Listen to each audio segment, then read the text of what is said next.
So when you take a look at your sheet, you're going to see those up and down strings. Those are your warp strings that you'll have on your loom, and then that kind of warm colored string drawn on your document is that's your weaving string. And it doesn't really matter what color your weaving string is. It's probably not going to be rainbow like this one.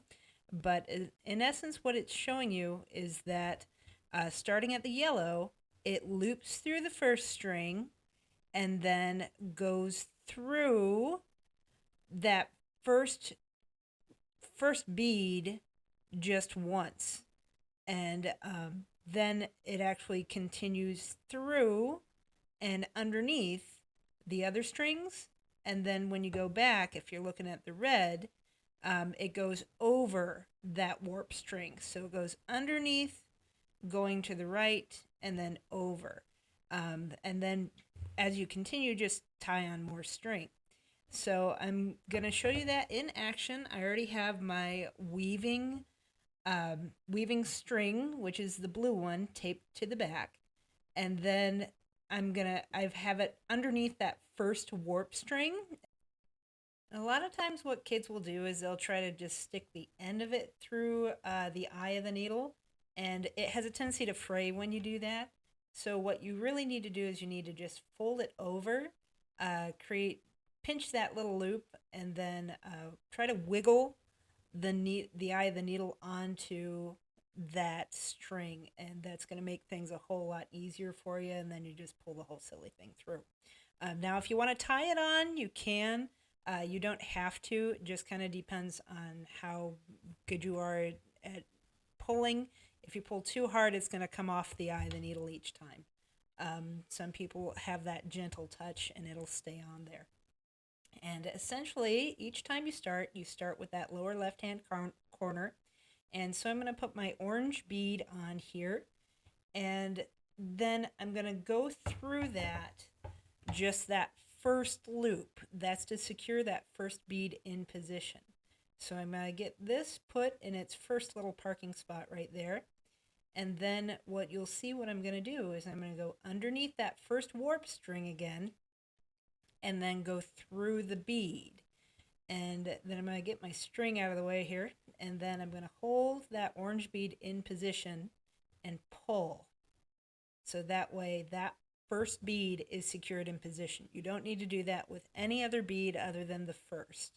And then what I'm going to do is go back. I don't need to go underneath that first warp string again. I just go through underneath the next 5.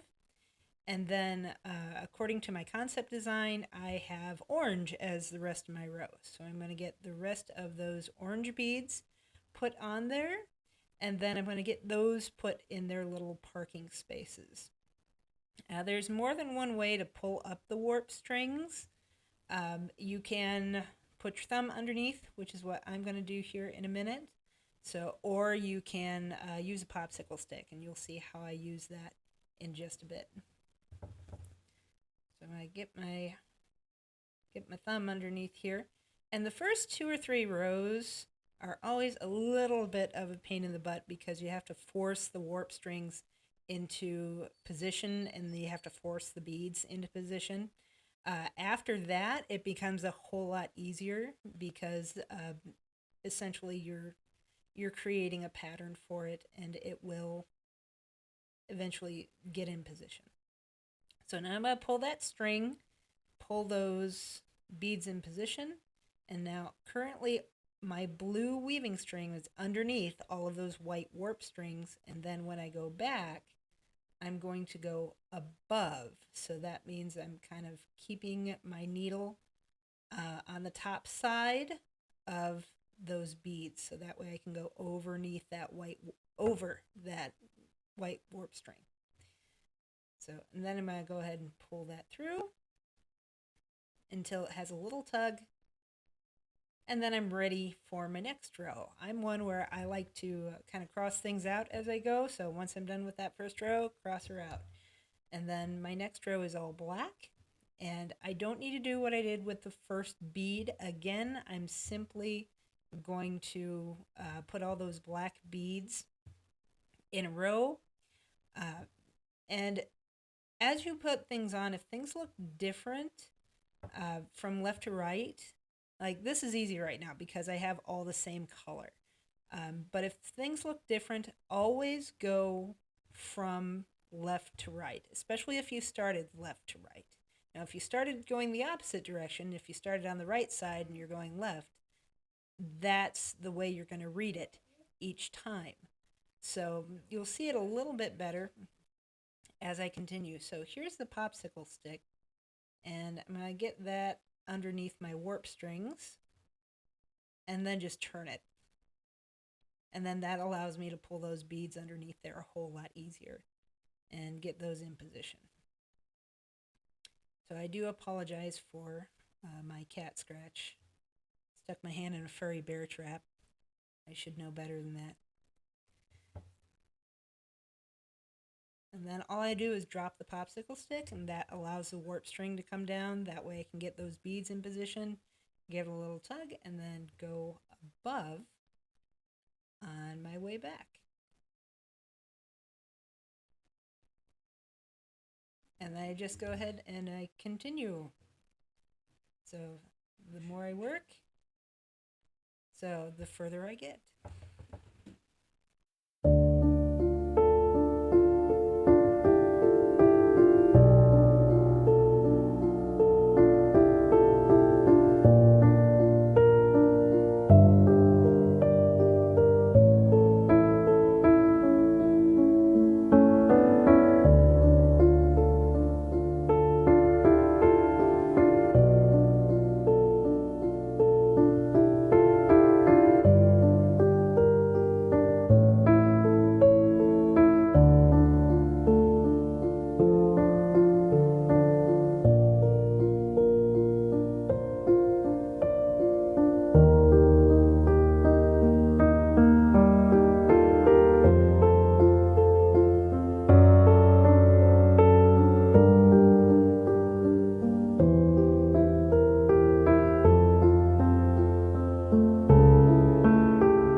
So now what you're going to see here is I'm running out of string.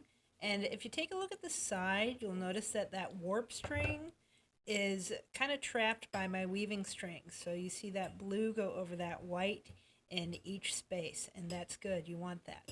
And now I'm just going to take the needle off of my blue string, and I'm going to attach a green weaving string this time.